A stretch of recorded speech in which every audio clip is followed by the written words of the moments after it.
We Have Always Lived in the Castle by Shirley Jackson. Chapter 7. Thursday was my most powerful day. It was the right day to settle with Charles. In the morning, Constance decided to make spice cookies for dinner. That was too bad, because if any of us had known, we could have told her not to bother. That Thursday was going to be the last day. Even Uncle Julian did not suspect. However, he felt a little stronger on Thursday morning, and late in the morning Constance brought him into the kitchen, which smelled richly of spice cookies, and he continued putting his papers into the box. Charles had taken a hammer and found nails and a board, and was pounding away mercilessly at the broken step. From the kitchen window, I could see that he was doing it very badly, and I was pleased. I wished the hammer to pound his thumb. I stayed in the kitchen until I was certain that they would all keep where they were for a while, and then I went upstairs and into our father's room, walking softly, so Constance would not know I was there. The first thing to do was stop our father's watch, which Charles had started. I knew he was not wearing it to mend the broken step because he was not wearing the chain, and I found the watch and the chain and our father's signet ring on our father's dresser, with Charles's tobacco pouch and 4 books of matches. I was not allowed to touch matches, but in any case, I would not have touched Charles's matches. I took up the watch and listened to it ticking because Charles had started it. I could not turn it all the way back to where it had formerly been because he had kept it going for 2 or 3 days, but I twisted the winding knob backward until there was a small complaining crack from the watch, and the ticking stopped. When I was sure that he could never start it ticking again, I put it back gently where I had found it. One thing at least had been released from Charles's spell, and I thought that I had at last broken through his tight skin of invulnerability. I need not bother about the chain, which was broken, and I disliked the ring. Eliminating Charles from everything he had touched was almost impossible, but it seemed to me that if I altered our father's room, and perhaps later the kitchen and the drawing room and the study, and even finally the garden, Charles would be lost, shut off from what he recognized, and would have to concede that this was not the house he had come to visit, and so would go away. I altered our father's room very quickly and almost without noise. During the night I had gone out in the darkness and brought in a large basket filled with pieces of wood and broken sticks and leaves and scraps of glass and metal from the field and the wood. Jonas came back and forth with me, amused at our walking silently while everyone slept. When I altered our father's room, I took the books from the desk and blankets from the bed, and put my glass and metal and wood and sticks and leaves into the empty places. I could not put the things which had been our father's into my own room, so I carried them softly up the stairs to the attic, where everything else of theirs was kept. I poured a pitcher of water onto our father's bed. Charles could not sleep there again. The mirror over the dresser was already smashed. It would not reflect Charles. He would not be able to find books or clothes and would be lost in a room of leaves and broken sticks. I tore down the curtains and threw them on the floor. Now Charles would have to look outside and see the driveway going away and the road beyond. I looked at the room with pleasure. A demon ghost would not easily find himself here. I was back in my own room, lying on the bed and playing with Jonas, when I heard Charles down below in the garden shouting to Constance. "This is too much," he was saying. "Simply too much." "What now?" Constance asked. She'd come to the kitchen door, and I could hear Uncle Julian, somewhere below, saying, "Tell that young fool to stop his bellowing." I looked out quickly. The broken step had clearly been too much for Charles because the hammer and the board lay on the ground and the step was still broken. Charles was coming up the path from the creek and he was carrying something. I wondered what he had found now. "Did you ever hear of anything like this?" he was saying. Even though he was close now, he was still shouting. "Look at this, Connie. Just look at it." "I suppose it belongs to Merricat," Constance said. "It does not belong to Merricat or anything like it. This is money." "I remember," Constance said. "Silver dollars. I remember when she buried them." "There must be $20 or $30 here. This is outrageous." "She likes to bury things." Charles was still shouting, shaking my box of silver dollars back and forth violently. I wondered if he would drop it. I would like to have seen Charles on the ground, scrabbling after my silver dollars.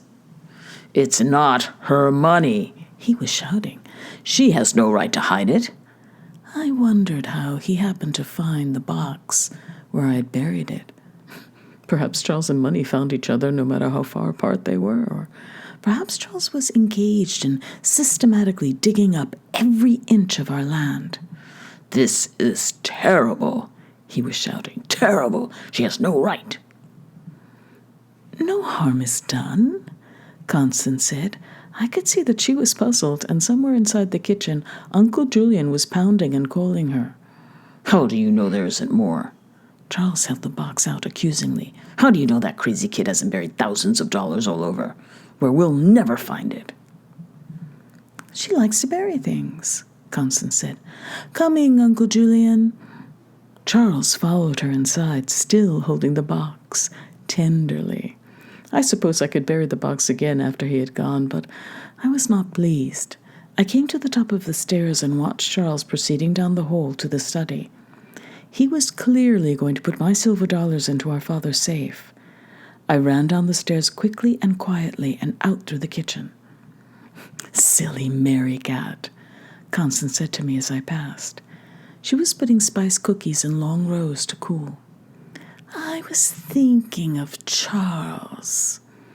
I could turn him into a fly and drop him into a spider's web and watch him tangled and helpless and struggling, shut into the body of a dying, buzzing fly. I could wish him dead until he died. I could fasten him to a tree and keep him there until he grew into the trunk and bark grew over his mouth. I could bury him in the hole where my box of silver dollars had been, so safe until he came. If he was under the ground, I could walk over him, stamping my feet." He had not even bothered to fill in the hole. I could imagine him walking here and noticing the spot where the ground was disturbed, stopping to poke in it and then digging wildly with both his hands, scowling and finally greedy and shocked and gasping when he found my box of silver dollars. "Don't blame me," I said to the hole. "I would have to find something else to bury here, and I wish it could be Charles." The hole would hold his head nicely. I laughed when I found a round stone the right size and scratched a face on it and buried it in the hole. "Goodbye, Charles," I said. "Next time, don't go around taking other people's things." I stayed up by the creek for an hour or so. I was staying by the creek when Charles finally went upstairs and into the room which was no longer his and no longer our father's. I thought for 1 minute that Charles had been in my shelter, but nothing was disturbed, as it would have been if Charles had come scratching around. He had been near enough to bother me, however, so I cleared out the grass and leaves I usually slept on, and shook out my blanket, and put in everything fresh. I washed the flat rock, where I sometimes ate my meals, and put a better branch across the entrance. I wondered if Charles would come back looking for more silver dollars, and I wondered if he would like my 6 blue marbles. I was finally hungry and went back to the house, and there, in the kitchen, was Charles, still shouting. "I can't believe it," he was saying, quite shrill by now. "I simply can't believe it." I wondered how long Charles was going to go on shouting. He made a black noise in our house, and his voice was getting thinner and higher. Perhaps if he shouted long enough, he would squeak. I sat on the kitchen step next to Jonas and thought that perhaps Constance might laugh out loud if Charles squeaked at her. It never happened, however, because as soon as he saw that I was sitting on the step, he was quiet for a minute, and then, when he spoke, he brought his voice down and made it slow. "So, you're back," he said. He did not move toward me, but I felt his voice as though he were coming closer. I did not look at him. I looked at Jonas, who was looking at him. "I haven't quite decided what I'm going to do with you," he said. "But whatever I do, you'll remember it." "Don't bully her, Charles," Constance said. I did not like her voice either because it was strange, and I knew she was uncertain. It's all my fault anyway. That was her new way of thinking. I thought I would help Constance, perhaps make her laugh. "Amanita pantherina," I said. "Highly poisonous. Amanita rubensens, edible and good. The Cicuta maculata is the water hemlock, one of the most poisonous of wild plants, if taken internally. The Apocynon cannabinum is not a poisonous plant of the first importance, but the snake cherry." "Stop it," Charles said, still quiet. "Constance," I said, "we came home for lunch, Jonas and I." "First, you have to explain to Cousin Charles," Constance said, and I was chilled. Charles was sitting at the kitchen table with his chair pushed back and turned a little to face me in the doorway. Constance stood behind him, leaning against the sink. Uncle Julian sat at his table stirring papers. There were rows and rows of spice cookies cooling, and the kitchen smelled of cinnamon and nutmeg. I wondered if Constance would give Jonas a spice cookie with his supper, but of course, she never did because that was the last day. "Now listen," Charles said. He had brought down a handful of sticks and dirt, perhaps to prove to Constance that they had really been in his room, or perhaps because he was going to clean it away handful by handful. The sticks and dirt looked wrong on the kitchen table, and I thought that perhaps one reason Constance looked so sad was the dirt on her clean table. "Now listen," Charles said. "I cannot work in here if that young man is going to talk all the time," Uncle Julian said. "Constance, tell him he must be quiet for a little while." "You too," Charles said in that soft voice. "I have put up with enough from both of you. One of you fouls my room and goes around burying money, and the other one can't even remember my name." "Charles," I said to Jonas. I was the one who buried money, certainly, so I was not the one who could not remember his name. Poor old Uncle Julian could not bury anything and could not remember Charles's name. I would remember to be kinder to Uncle Julian. "Will you give Uncle Julian a spice cookie for his dinner?" I asked Constance. "And Jonas one too?" "Mary Katherine," Charles said, "I am going to give you one chance to explain. Why did you make that mess in my room?" There was no reason to answer him. He was not Constance, and anything I said to him might perhaps help him to get back his thin grasp on our house. I sat on the doorstep and played with Jonas's ears, which flicked and snapped when I tickled them. "Answer me," Charles said. "How must I tell you, John, that I know nothing whatsoever about it?" Uncle Julian slammed his hand down onto his papers and scattered them. It is a quarrel between the women and none of my affair. I do not involve myself in my wife's petty squabbles, and I strongly advise you to do the same. It is not funny for men of dignity to threaten and reproach because women have had a falling out. You lose stature, John. You lose stature. Shut up, Charles said. He was shouting again, and I was pleased. Constance, he said, lowering his voice a little. This is terrible. The sooner you're out of it, the better. Will not be told to shut up by my own brother. We will leave your house, John, if that is really your desire. I ask you, however, to reflect. My wife and I... It's all my fault, all of it, Constance said. I thought she was going to cry. It was unthinkable for Constance to cry again after all these years. But I was held tight. I was chilled. I could not move to go over to her. You are evil, I said to Charles. You are a ghost and a demon. What the hell? Charles said. Don't pay any attention, Constance told him. Don't listen to Merricat's nonsense. You are a very selfish man, John, perhaps even a scoundrel, and overly fond of the world's goods. I sometimes wonder, John, if you are every bit the gentleman. It's a crazy house, Charles said with conviction. Constance, this is a crazy house. I'll clean your room right away, Charles. Please don't be angry. Constance looked at me wildly, but I was held tight and could not see her. Uncle Julian.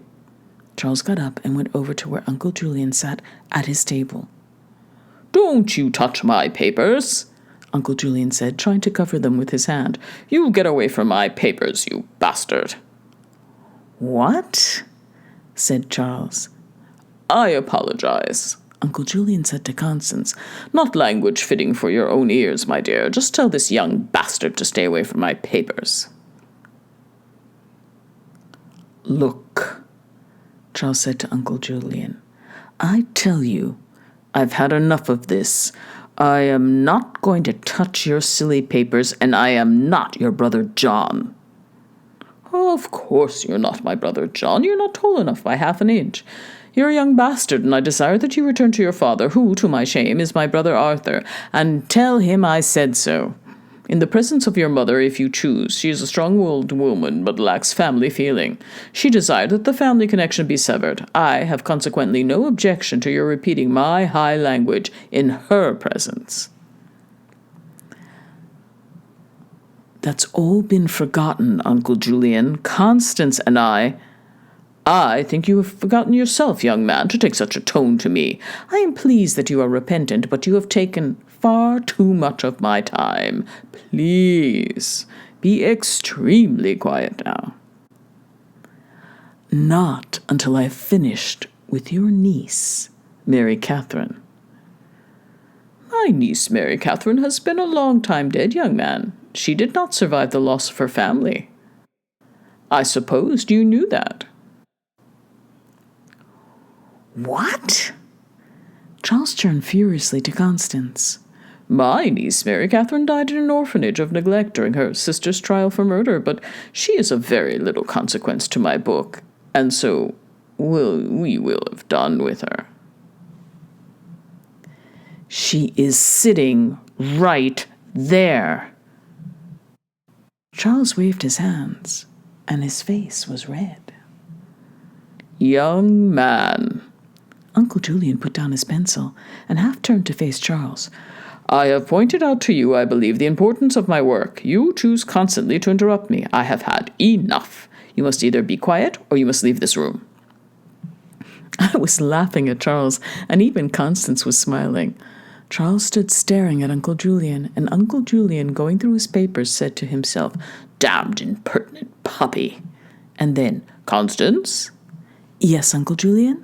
Why have my papers been put into this box? I shall have to take them all out again and rearrange them. Has that young man been near my papers? Has he? No, Uncle Julian. He takes a great deal upon himself, I think. When is he going away? I'm not going away, Charles said. I am going to stay. Impossible, Uncle Julian said. We have not the room. Constance? Yes, Uncle Julian? I would like a chop for my lunch. A nice little chop, neatly broiled, perhaps a mushroom. Yes, Constance said with relief. I should start lunch. As though she were happy to be doing it at last, she came to the table to brush away the dirt and leaves that Charles had left there. She brushed them into a paper bag and threw the bag into the wastebasket, and then she came back with a cloth and scrubbed the table. Charles looked at her, and at me, and at Uncle Julian. He was clearly baffled, unable to grasp his fingers tightly around anything he saw or heard. It was a joyful sight to see the first twistings and turnings of the demon caught, and I was very proud of Uncle Julian. Constance smiled down at Charles, happy that no one was shouting any more. She was not going to cry now, and perhaps she was going to get a quick glimpse of a straining demon, because she said, You look tired, Charles. Go and rest till lunch. Go and rest where? He said, and he was still angry. I'm not going to stir out of here until something is done about that girl. Merricat? Why should anything be done? I said I would clean your room. Aren't you even going to punish her? Punish me? I was standing there shivering against the door frame. Punish me? You mean send me to bed without any dinner? And I ran.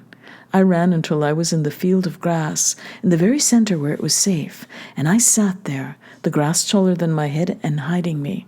Jonas found me, and we sat there together where no one could ever see us. After a very long time, I stood up again, because I knew where I was going. I was going to the summerhouse. I had not been near the summerhouse for 6 years, but Charles had blackened the world, and only the summerhouse would do. Jonas would not follow me. He disliked the summerhouse, and when he saw me turning onto the overgrown path, which led there, he went another way, as though he had something important to do and would meet me somewhere later. No one ever liked the summerhouse very much. I remembered. Our father had planned it and had intended to lead the creek near it and build a tiny waterfall, but something had gotten into the wood and stone and paint when the summerhouse was built and made it bad. Our mother had once seen a rat in the doorway looking in, and nothing after that could persuade her there again. And where our mother did not go, no one else went. I had never buried anything around here. The ground was black and wet, and nothing buried could have been quite comfortable. The trees pressed too closely against the sides of the summerhouse and breathed heavily on its roof, and the poor flowers planted here once had either died or grown into huge, tasteless, wild things. When I stood near the summerhouse and looked at it, I thought it the ugliest place I had ever seen. I remembered that our mother had quite seriously asked to have it burned down. Inside was all wet and dark. I disliked sitting on the stone floor, but there was no other place.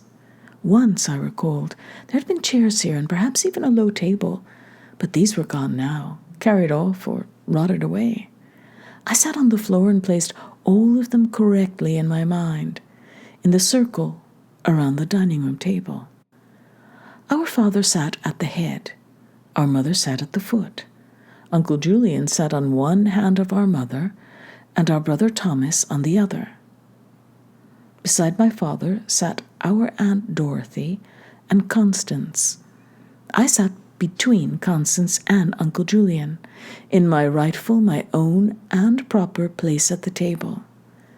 Slowly, I began to listen to them talking.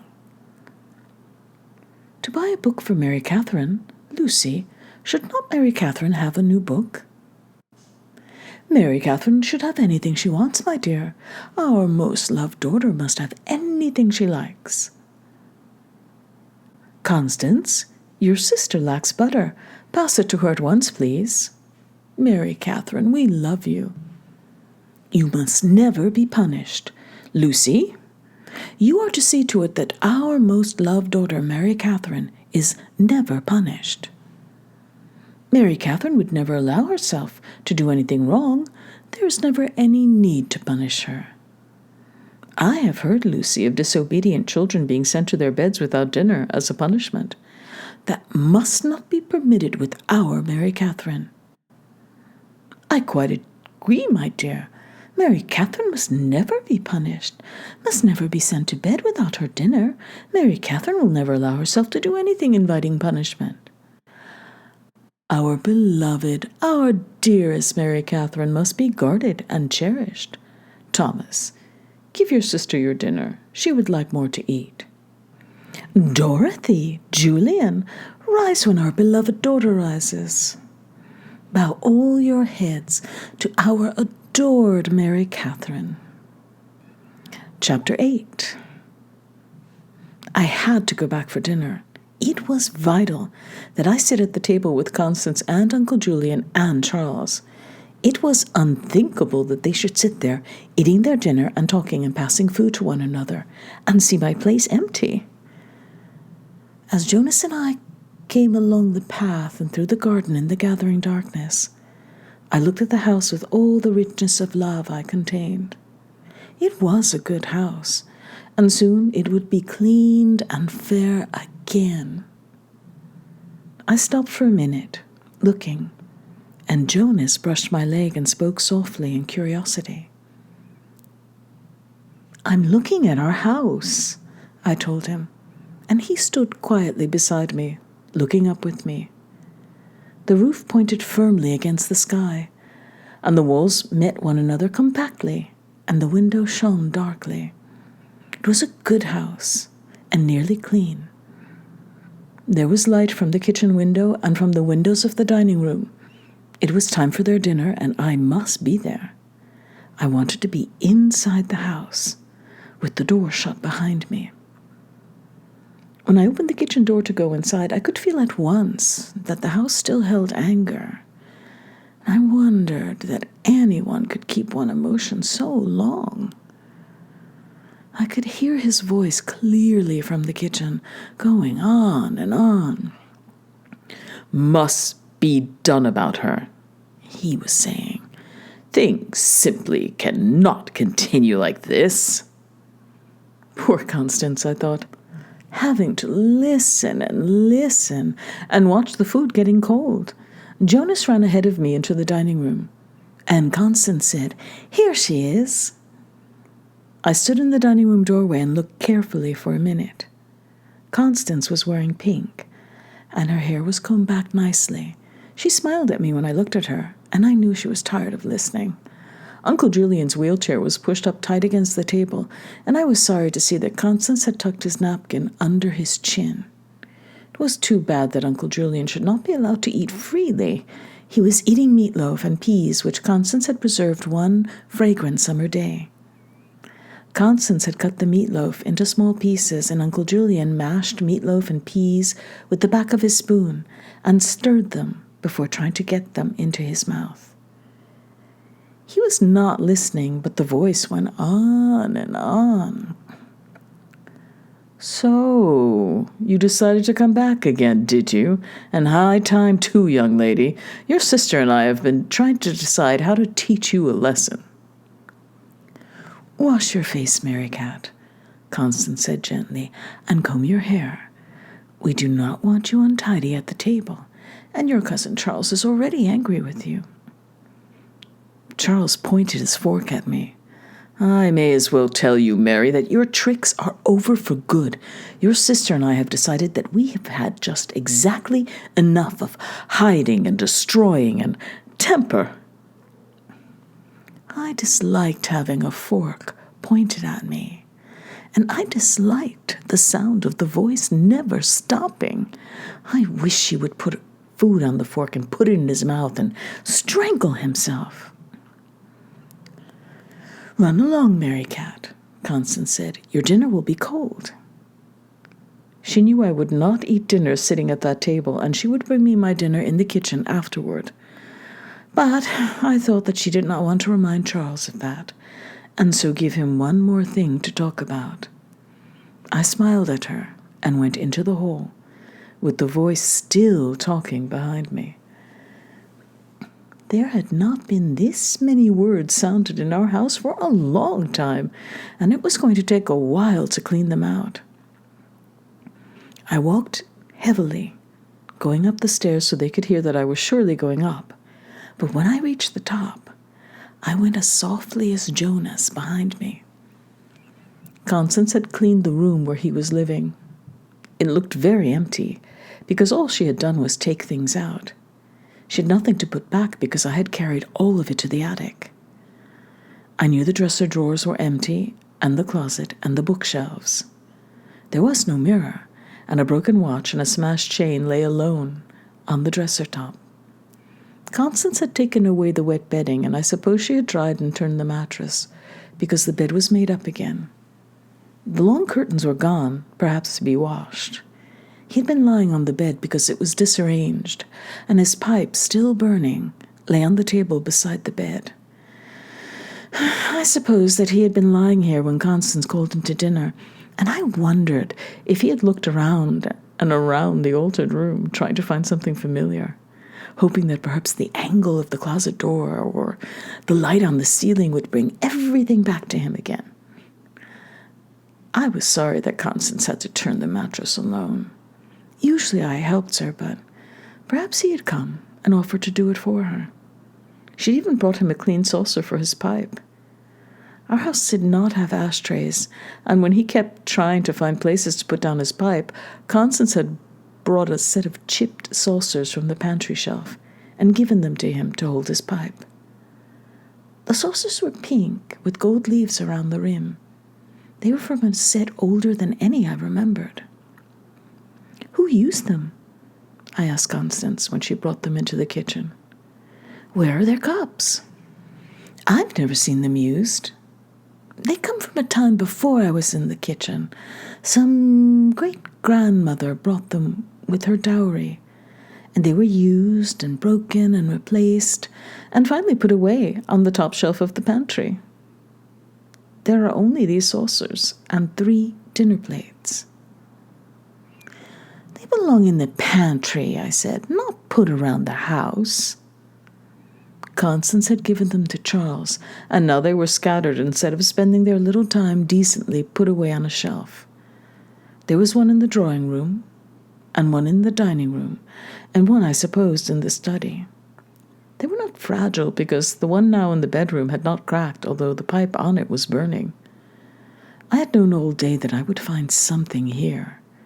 I brushed the saucer and the pipe off the table into the wastebasket, and they fell softly onto the newspapers he had brought into the house. I was wondering about my eyes. One of my eyes, the left, saw everything golden and yellow and orange, and the other eyes saw shades of blue and gray and green. Perhaps one eye was for daylight and the other was for night. If everyone in the world saw different colors from different eyes, there might be a great many new colors still to be invented. I'd reached the staircase to go downstairs before I remembered and had to go back to wash and comb my hair. "What took you so long?" he asked when I sat down at the table. "What have you been doing up there?" "Will you make me a cake with pink frosting?" I asked Constance, "with little gold leaves around the edge.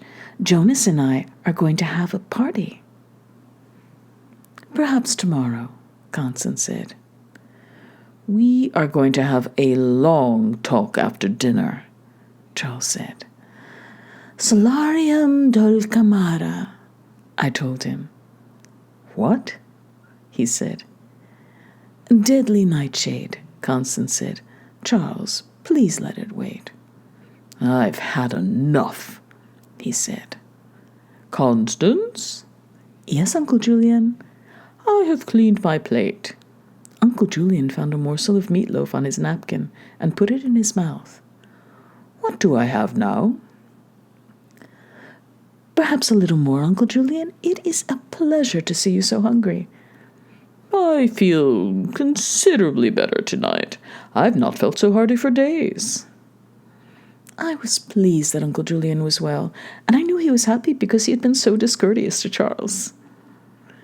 While Constance was cutting up another small piece of meatloaf, Uncle Julian looked at Charles with an evil shine in his old eyes, and I knew he was going to say something wicked.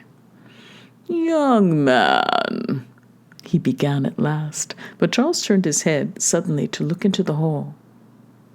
"I smell smoke," Charles said. Constance paused and lifted her head and turned to the kitchen door. "The stove?" she said, and got up quickly to go into the kitchen. "Young man." "There is certainly smoke." Charles went to look into the hall. "I smell it out here." I wondered whom he thought he was talking to. Constance was in the kitchen, and Uncle Julian was thinking about what he was going to say, and I had stopped listening.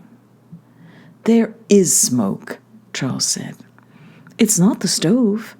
Constance stood in the doorway and looked at Charles. Charles turned and came closer to me.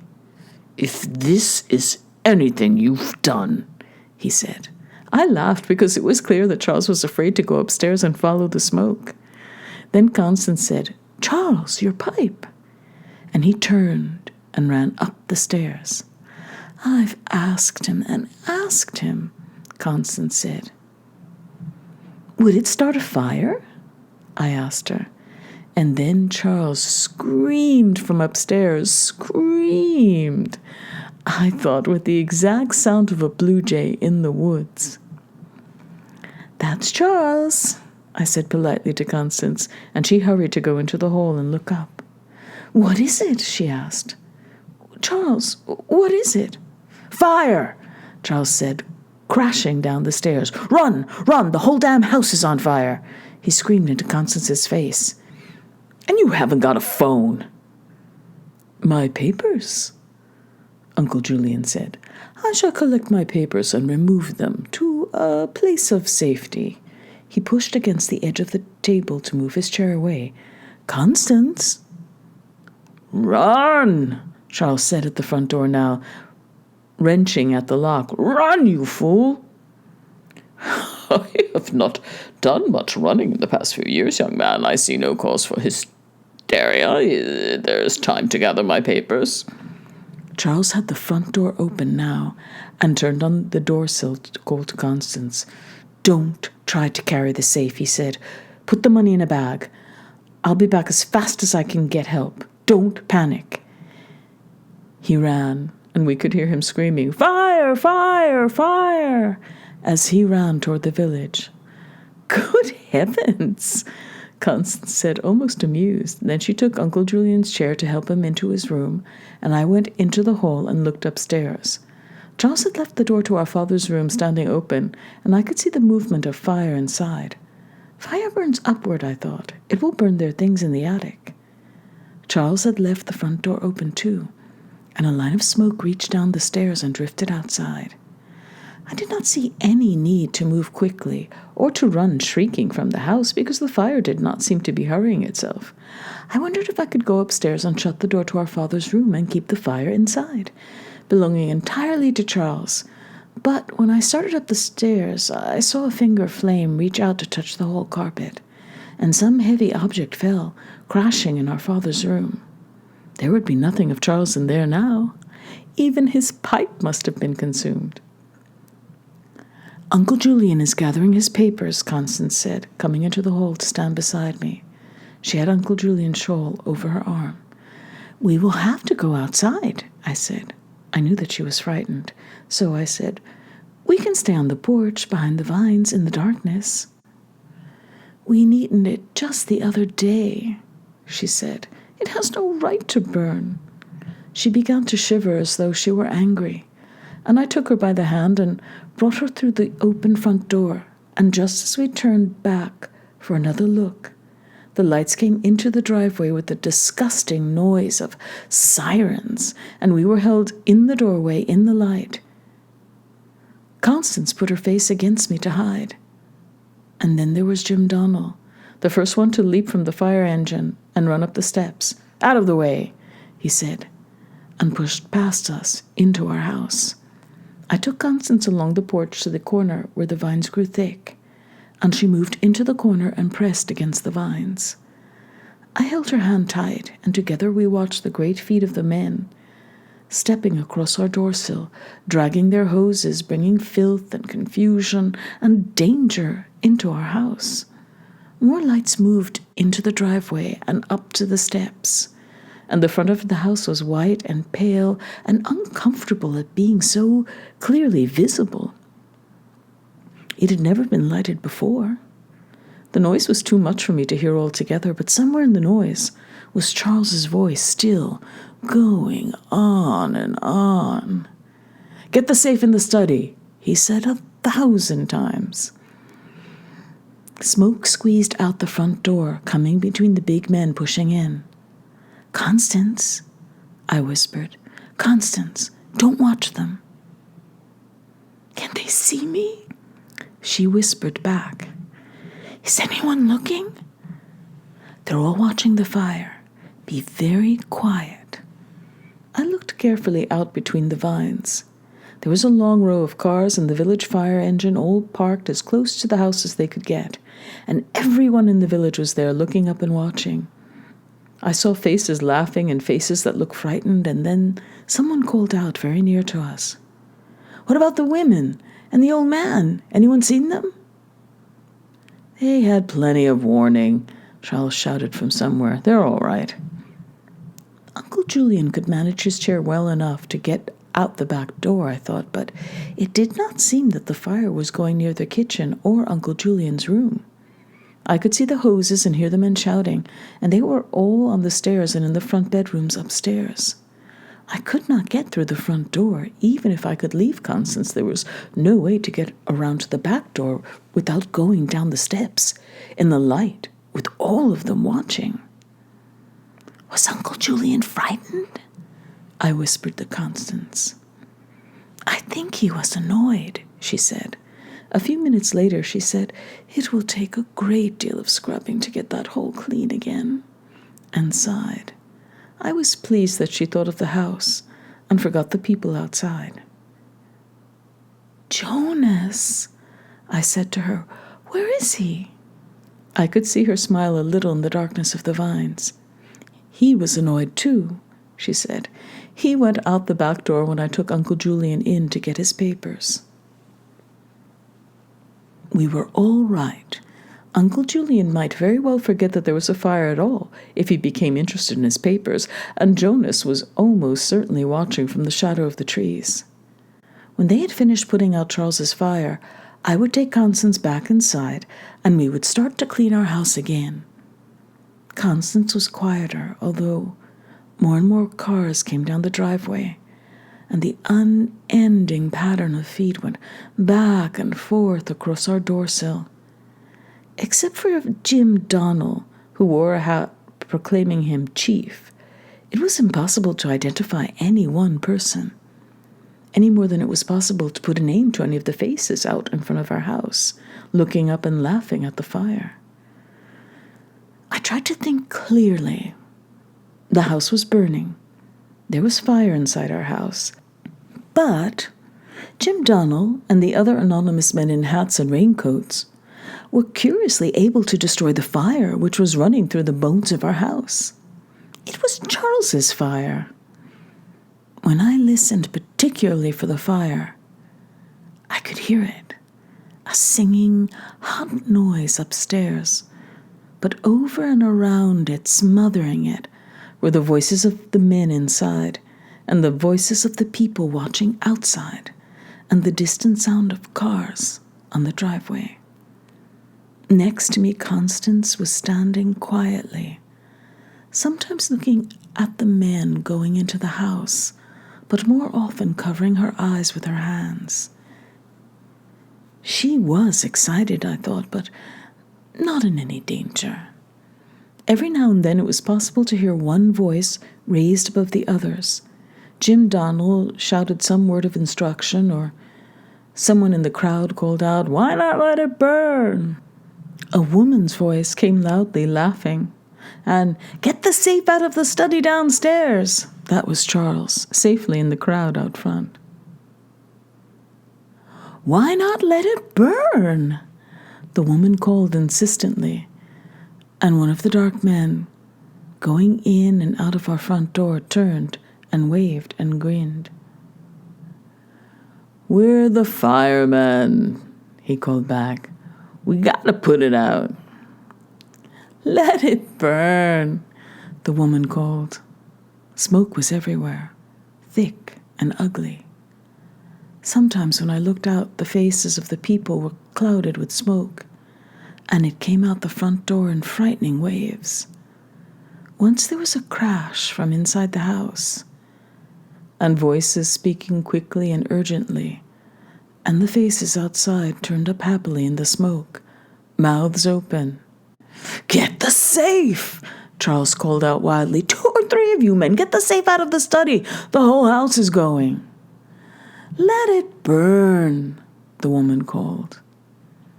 I was hungry, and I wanted my dinner, and I wondered how long they could make the fire last before they put it out and went away, and Constance and I could go back inside. 1 or 2 of the village boys had edged onto the porch dangerously close to where we stood, but they only looked inside, not at the porch, and tried to stand on their toes and see past the firemen and the hoses. I was tired and wished it would be all over. I realized then that the light was lessening, the faces on the lawn less distinct, and a new tone came into the noise. The voices inside were surer, less sharp, almost pleased, and the voices outside were lower and disappointed. "It's going out," someone said. "Under control," another voice added. "Did a lot of damage, though." There was laughter. "Sure made a mess of the old place. Should have burned it down years ago, and them in it." They mean us, I thought. Constance and me. "Say, anybody seen them?" "No such luck. Firemen threw them out." "Too bad." The light was almost gone. The people outside stood now in shadows, their faces narrowed and dark, with only the headlights of the cars to light them. I saw the flash of a smile, and somewhere else a hand raised to wave, and the voices went on regretfully. "Just about over. Pretty good fire." Jim Donnell came through the front door. Everyone knew him because of his size and his hat saying chief. "Say, Jim," someone called, "why don't you let it burn?" He lifted both his hands to make everyone be quiet. "Fire's all out, folks," he said. Very carefully, he put his hands up and took off his hat saying chief, and while everyone watched, he walked slowly down the steps and over to the fire engine and set his hat down on the front seat. Then he bent down, searching thoughtfully, and finally, while everyone watched, he took up a rock. In complete silence, he turned slowly and then raised his arm and smashed the rock through one of the great tall windows of our mother's drawing room.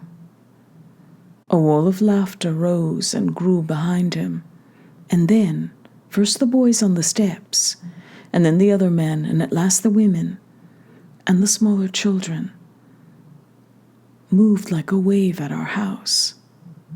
"Constance," I said, "Constance," but she had her hands over her eyes. The other of the drawing room windows crashed, this time from inside, and I saw that it had been shattered by the lamp which always stood by Constance's chair in the drawing room. Above it all, most horrible, was the laughter.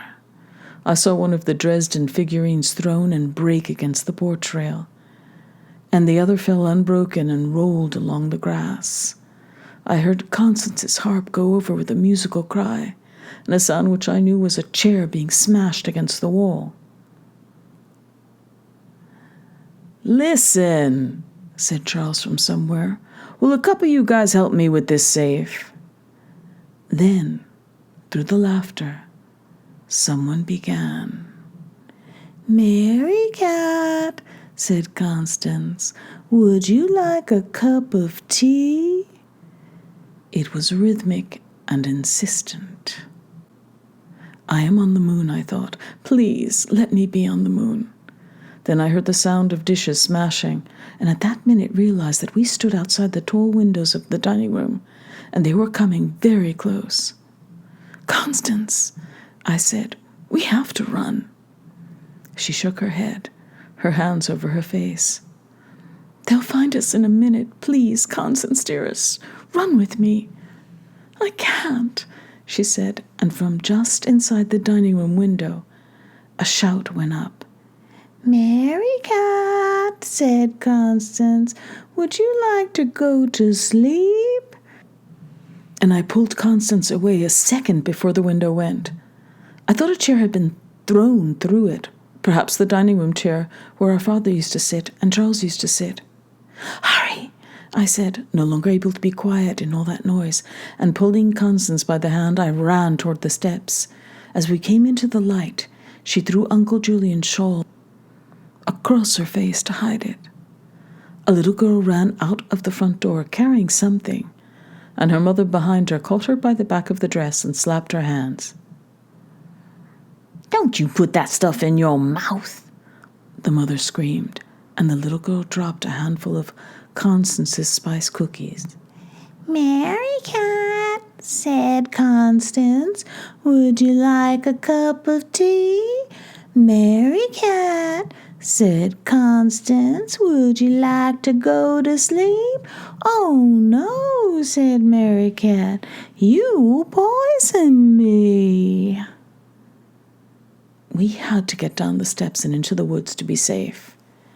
It was not far, but the headlights of the cars shone across the lawn. I wondered if Constance would slip and fall, running through the light. But we had to get to the woods, and there was no other way. We hesitated near the steps, neither one of us quite daring to go farther. But the windows were broken, and inside they were throwing our dishes and our glasses and our silverware and even the pots Constance used in cooking. I wondered if my stool in the corner of the kitchen had been smashed yet.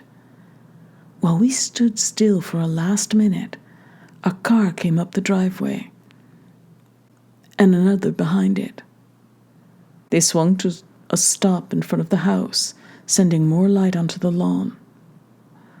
"What the holy devil's going on here?"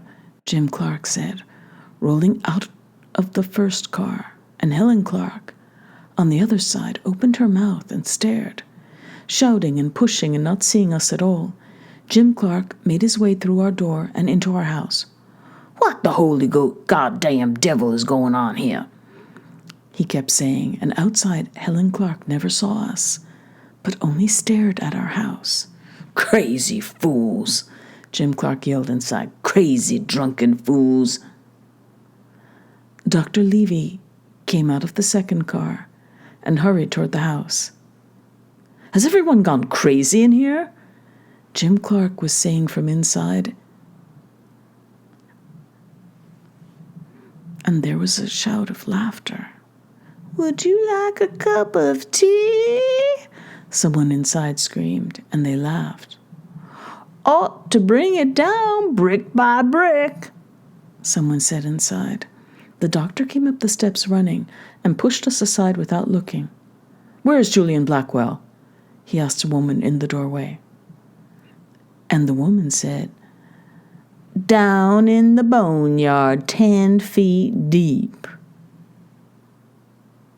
It was time.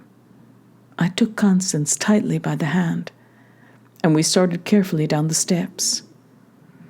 No one could see us yet, except Helen Clark, and she stared at the house. Behind us, I heard Jim Clark shouting. He was trying to make the people leave our home, and before we reached the bottom step, there were voices behind us. "There they are!" someone shouted, and I think it was Stella. "There they are!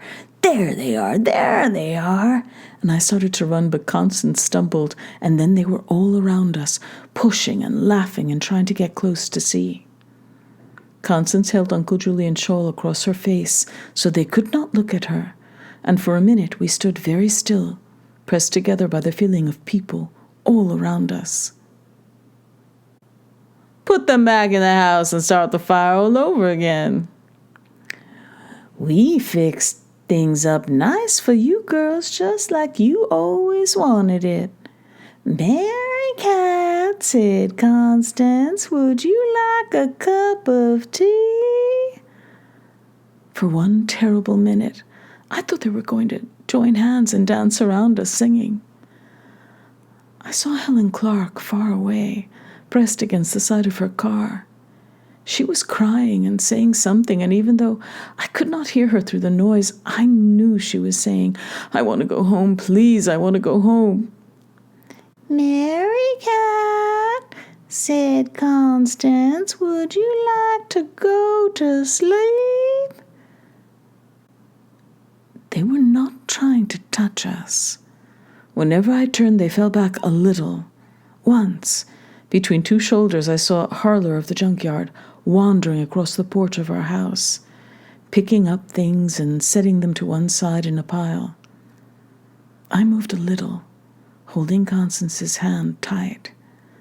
And as they fell back, we ran, suddenly, going toward the trees.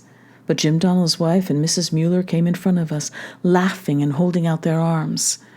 And we stopped. I turned and gave Constance a little pull, and we ran. But Stella and the Harris boys crossed in front of us, laughing, and the Harris boys shouting, "Down in the boneyard, 10 feet deep." And we stopped. Then I turned toward the house, running again with Constance pulled behind me. And Albert the grocer and his greedy wife were there, holding their hands to hold us, almost dancing together. And we stopped. I went then to the side, and Jim Donnell stepped in front of us. And we stopped. "Oh, no," said Merricat.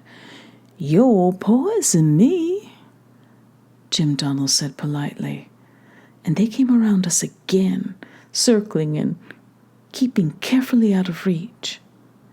"Merricat," said Constance, "would you like to go to sleep?" Over it all was the laughter, almost drowning the singing and the shouting and the howling of the Harris boys. "Merricat," said Constance, "would you like a cup of tea?" Constance held to me with one hand, and with the other hand she kept Uncle Julian's shawl across her face. I saw an opening in the circle around us, and ran again for the trees, but all the Harris boys were there, one on the ground with laughter, and we stopped. I turned again and ran for the house, but Stella came forward and we stopped. Constance was stumbling, and I wondered if we were going to fall onto the ground in front of them, lying there, where they might step on us in their dancing. And I stood still. I could not possibly let Constance fall in front of them. "That's all now," Jim Clark said from the porch. His voice was not loud, but they all heard. "That's enough," he said. There was a small polite silence. And then someone said, "Down in the boneyard, 10 feet deep." And the laughter rose. "Listen to me," Jim Clark said, raising his voice. "Listen to me. Julian Blackwood is dead."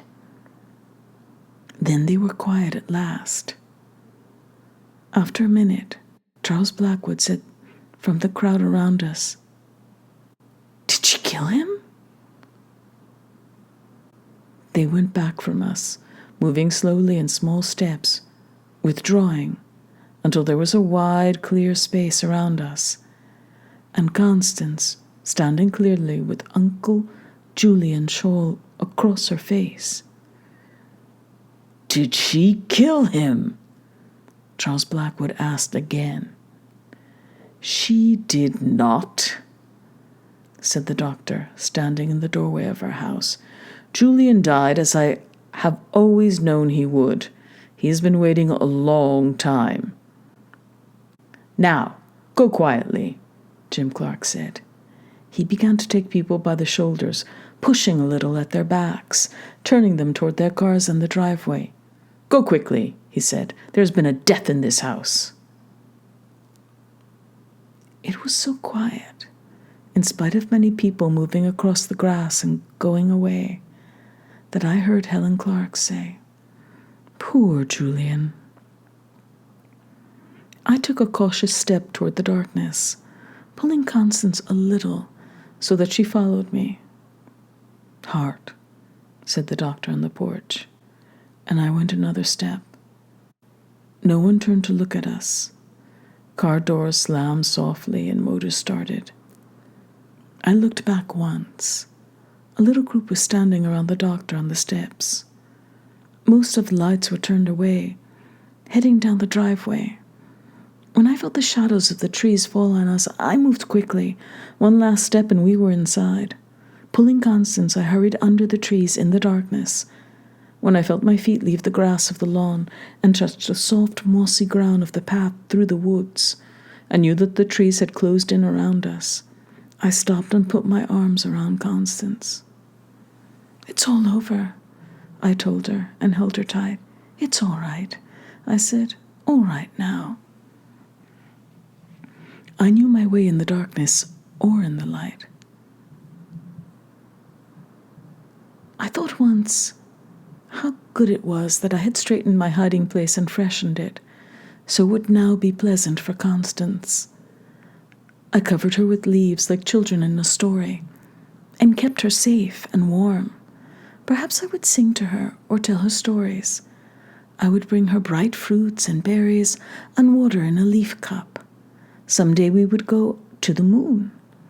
I found the entrance to my hiding place and led Constance in, and took her to the corner where there was a fresh pile of leaves and a blanket. I pushed her gently until she sat down, and I took Uncle Julian's shawl away from her and covered her with it. A little purr came from the corner, and I knew that Jonas had been waiting here for me. I put branches across the entrance. Even if they came with lights, they would not see us. It was not entirely dark. I could see the shadow that was Constance, and when I put my head back, I saw 2 or 3 stars shining from far away between the leaves and the branches and down onto my head. One of our mother's Dresden figurines is broken, I thought, and said aloud to Constance, "I am going to put death in all their food and watch them die." Constance stirred, and the leaves rustled. "The way you did before?" she asked. It had never been spoken of between us. Not once in 6 years. "Yes," I said after a minute, "the way I did before."